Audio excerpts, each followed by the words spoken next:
But I do want to talk a little bit about this game that Tennessee won in Starkville, 41-34 in overtime against Mississippi State down there in Davis-Wade Stadium. And this had the makings of all the funky Josh Heupel road losses. Lots of odd mistakes throughout the game, few turnovers. The penalties really weren't that big of a problem, but you had a lot of drop passes that led to funky turnovers, some of them. So a lot of things that just did not go Tennessee's way in this game, most of which is self-inflicted, but ultimately you got through and you still won the game, which is the important thing. Some coaching errors mixed in there as well, but winning fixes everything, I think, is the key takeaway from this game, Jordan. Yeah, and I agree with you. I mean, it's easy to get upset when you're watching the game at first. I mean, especially I was thinking Tennessee was going to win by more. I think my prediction was 45-24 that I had going into the game. And of course, there was times where I was upset. I mean, Tennessee was giving up a lot of rushing plays, and I mean, there was the whole clock management situation towards the end of the game. But sometimes you just got to look at the bigger picture, and it was an SEC opponent on the road, which is never going to be easy.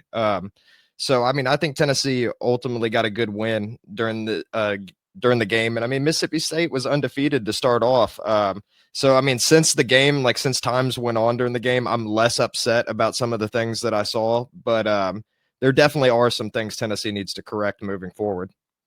Yeah, I think now that we've had time to sleep on it, we're a little less unhappy about the results or some of the decisions, I should say, that were made, even though Tennessee won the game. Again, winning fixes everything, which is why we're not taking this with as sad of a tone right now. A lot of Tennessee fans at the game. The whiteout that they had planned looked more like a divide between the stadium, like half white, half orange, pretty much is what it looked like. And that's not an exaggeration. That's an undefeated team that Tennessee played on the road, and you essentially had one half of the stadium that looked totally orange in that game, which is just, it's wild, man, really wild. And somebody tweeted it earlier today, I think, but I think the reality now is, and part of it is, West Tennesseans are much closer to Mississippi State, Ole Miss, even Alabama, some of them, than Tennessee, just in terms of proximity. But also, it's a cheaper ticket than it is in Tennessee right now.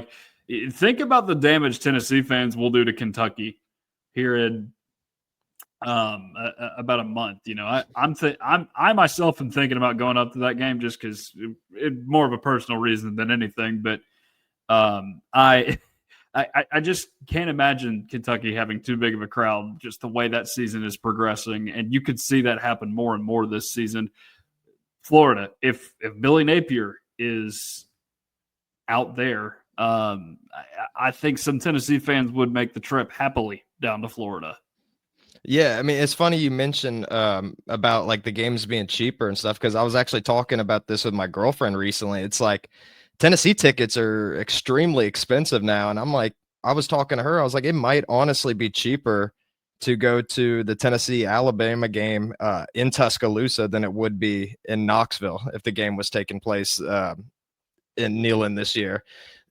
But yeah, I mean, I like going to road games too. I mean, I got to go to Tuscaloosa for the first time a couple of years back, and before that, I went to a Wisconsin-Michigan game. It's fun seeing other schools' atmospheres. One day I plan on seeing all the SEC teams, but I got quite a bit to go right now. Yeah, but you can do that here pretty soon. There's a will and a way to do that. Obviously, we need a little bit more money. That would obviously help us out. But yeah, you can do that with the way the SEC scheduling model is going to play out.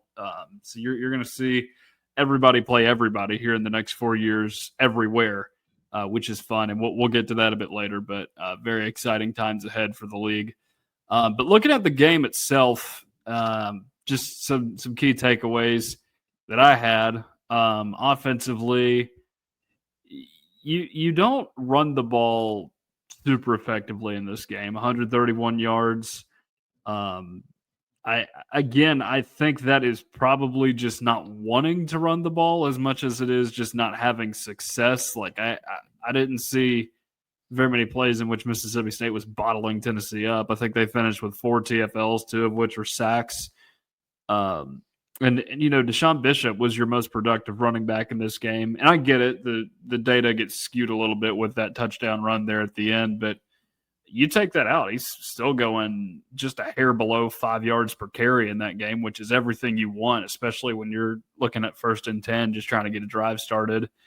Not as productive of a game for Starr, but he did have a couple nice runs mixed in there. So overall, I don't know what exactly happened there. Was hoping Tennessee would utilize it a little bit more. And then looking at the passing attack, Joey Aguilar just couldn't get in a rhythm. It didn't feel like in the game, even though he finished with 335 pass yards. There's nothing wrong with that, but I don't know what exactly happened. I think it's game flow related because I saw somebody, I think it was Brooks Austin, put out one of his film studies earlier today and was just like, Joey Aguilar's misses are a concern for SEC matchups down the road. And while I don't disagree with that, I think game flow impacted his rhythm and getting in a groove a lot more than I think some of us realize. Well, I mean, it felt like Tennessee was throwing the football more throughout the game. I mean, I'm seeing right here that Aguilar had 40 passing attempts. I think that, my theory was with the game that, I think Tennessee thought that Mississippi State would prepare for the trying to stop the run a lot more. So I think Tennessee did come out passing more than they initially would. But Aguilar's stats weren't too great in terms of completion percentage and everything like that. But I feel like he did what he needed to win the game. It's going to be tough playing SEC teams on the road. And I think that he looked comfortable for the most part. Especially on that last drive, I thought that he played spectacularly well. I think he went for 6 for 6 passing on that drive. But the running game, I was upset with it at first because I like seeing Tennessee control the run game more and to put more yards on there, because I think a lot of the times you win a lot of football games by out rushing other opponents. But I think Tennessee had their game plan together, and I think they planned on passing more. And the drops, which you mentioned earlier, are a little bit of an issue, and I would be concerned about that going into more of the SEC games. But as far as what I've seen from Joey Aguilar, I'm not too concerned. There's just a couple overthrown passes that I wish that he would get back, and I noticed that it tended to be on the screen passes more than anything. But we talked about it on the post game show. Those 2 interceptions that he had were not his fault at all. They were bounced sky high up in the air. Either of us could have caught that interception if we were on the field. Yeah. Sometimes things just like that happen. Yeah, I think you're right, but at the same time, he floated the ball a little too high for Kitzelman. Those are just unlucky situations, though, still for Joey Aguilar. You can't say that's entirely on him. Just a lot of bad luck with some of these throws is the unfortunate part for him. But the only other thought I have on the offense is I thought the line did a pretty good job, all things considered. I was tracking, like I said during the post-game show, what kind of pre-snap penalties you would get. No offsides penalties for the defense. Offensively, you finished with 2 false starts. You had one on David Sanders when he first got into the game when Jesse Perry left. Still no update on him, by the way. And I forget where the other one was. It was sometime in the first quarter, but still, that's a little bit better than I thought. And then overall, you kept the pocket pretty clean. They gave up a couple sacks, which is the first time they've given some up that are not a grounding penalty or a botched exchange or in garbage time. So it's going to happen. It's going to happen, unfortunately. Even though there are some offensive lines, like say LSU last year, who did not give up sacks at all, aside from one game. But overall, I think this unit did a pretty good job this weekend too.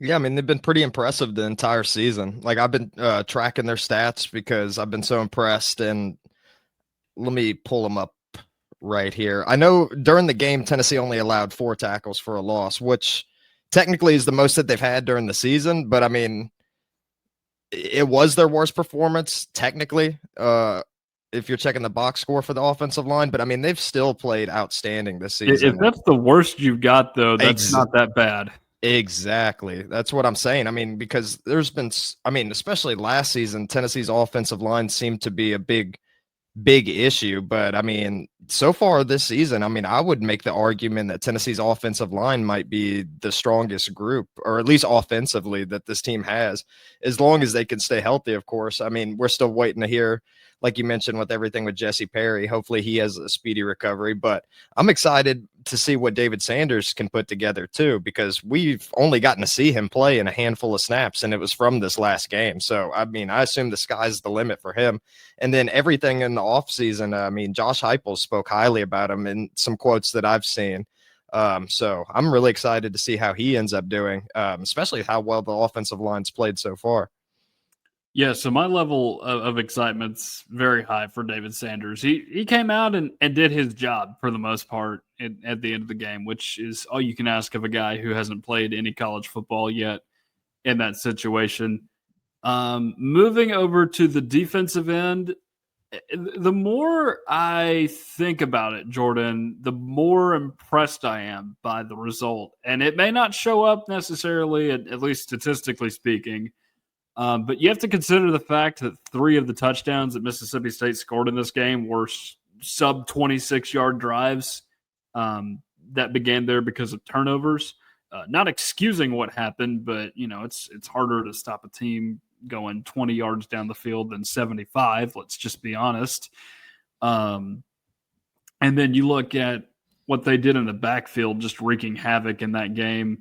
I believe it was Don Bailey who got a pressure that caused the Colton Hood pick, a little bit indirectly. There was a tip there, but he obviously brought the heat on that play and helped out quite a bit.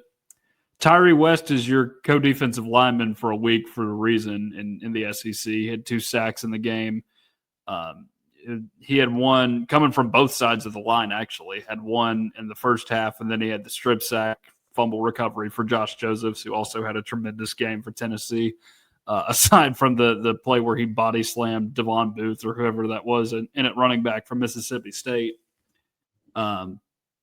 But those guys did pretty well. I think someone said it, like 3 down linemen is a recipe for disaster for Tennessee in the run game. And Tennessee did get beat a couple times on the ground, mainly on plays that were going outside the pocket. Fluff getting out there. A lot of arm tackles in this game from guys. T-Lander, it showed up a couple times. Going back and watching the highlights, Don Bailey was just beat on a couple plays. Jalen McMurray had one too, I know. So Fluff's just a tough guy to bring down at 5'10", 230. That's a short dude that's built like a bowling ball who's hard to bring down, low center of gravity. So hard on those guys, but no, they end up having a nice day. Arion Carter, 17 tackles. He's your defensive player of the week in the SEC this week. So well-deserved honor for him for doing all that on the defensive end for Tennessee. And then you look at the secondary too. They had their assortment of nice plays. You look at the play before the interception from Colton Hood. Boo Carter delivers a big hit that maybe if they go back and review it, they could have overturned it and said catch and fumble. Looking back at the replay, I didn't think there was enough, but maybe they could have.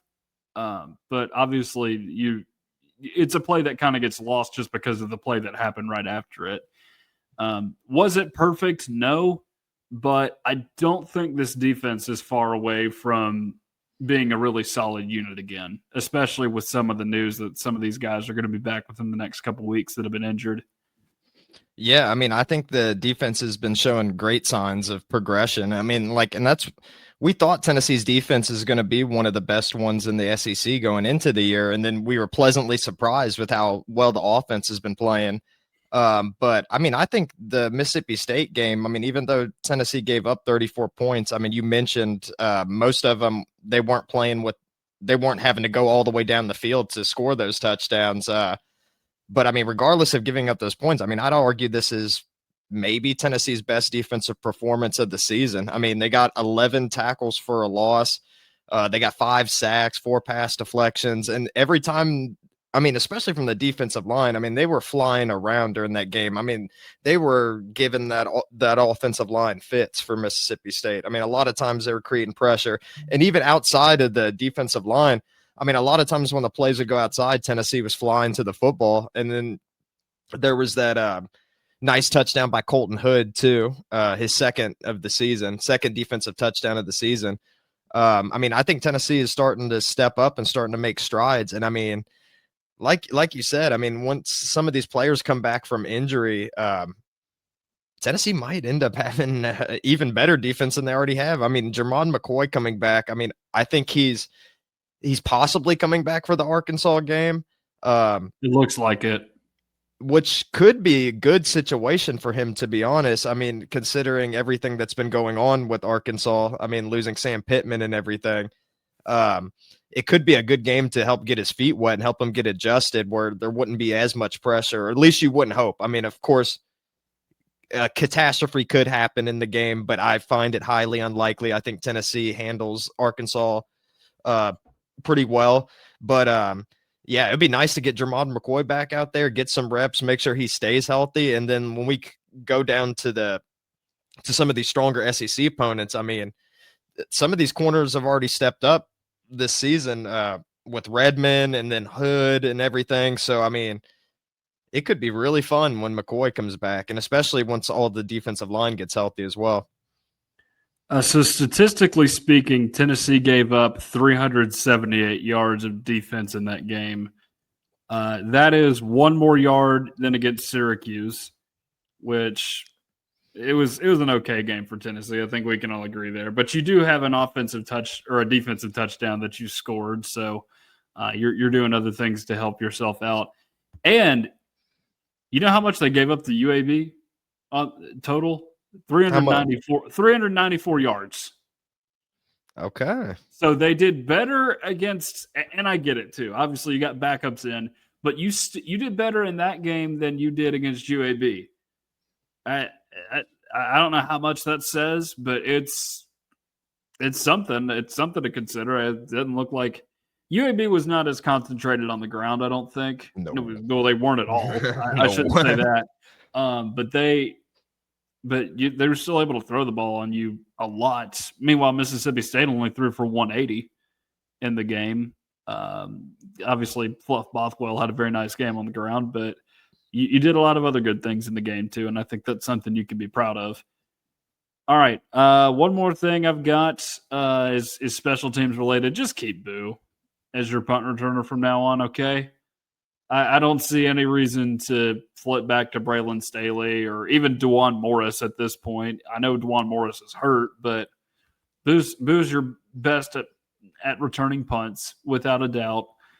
And you can trust him way more to do it than a guy like Staley or just anybody else on this roster in general. Well, I feel like special teams is something that we haven't talked enough about, because honestly, when I was watching that Mississippi State game, I mean, they were doing quite well on special teams. They had that fake punt. I mean, I'm forgetting a couple of other things that they did during the game. I know they made a few field goals, but I mean, like, special teams is one thing that, you know, most people don't focus on too much, but I mean, it can win you ball games as well. I mean, and another thing Mississippi State did, like downing the punt down at the 1 and recovering the other muffed punt too. I mean, like, things like that can change a football game. Thankfully, it didn't for Tennessee. Tennessee ended up winning, but yeah, special teams. I mean, Tennessee. I mean, Max Gilbert's struggled a little bit. I mean, since after the Georgia game, Boo Carter not being back there as the full-time returner. I mean, I think getting Boo Carter, like you said, putting him back in the return game can really change some things up for Tennessee, especially for field position too. And you know, Tennessee's good at scoring in the red zone as well. I mean, Tennessee gets past the 50-yard line, there's a good chance that they're going to be scoring, and Boo Carter can help get you there. So I would like to see a little bit more from the special teams for Tennessee, but I'm seeing improvements for the most part in the team, like we said with defense and everything. But yeah. Randy wants to know what we thought about the offensive pass interference. It was a terrible call. Yeah. David Smith's crew does not understand what pass interference is. I tweeted something earlier today. That wasn't even the worst called pass interference in the game. The one on Colton Hood was significantly worse than that because at least Brazel made some contact with the DB. Colton Hood, it was the slightest of tugs, if any. And not only that, neither of the officials that threw those flags, I don't know if it was the same guy or what, but neither was in a position to throw those flags because they didn't have a good vantage point of it at all. So, how we continue to let an Alabama quarterback officiate SEC football games is something that is beyond me. But I guess we're just going to keep doing it, and it's not just a Tennessee thing, man. He's done it in these games before, big games before. I think there was an Egg Bowl 3 years ago. I'd have to go back and look to see what exactly it was that they botched, but I remember them botching it because it was Leach's last Egg Bowl, and there was a fumble in that game that wasn't actually, or no, they called it an incomplete pass on the field. Then they reviewed it after the guy had recovered the fumble, which is something you can't do with an inadvertent whistle. And realizing they messed up, they broke more officiating protocol to undo the call to give Mississippi State the first down because of it. So if that sounds like a mess, it's because it is. His crews are consistently the worst in the SEC. Hopefully we don't see him again for a very long time.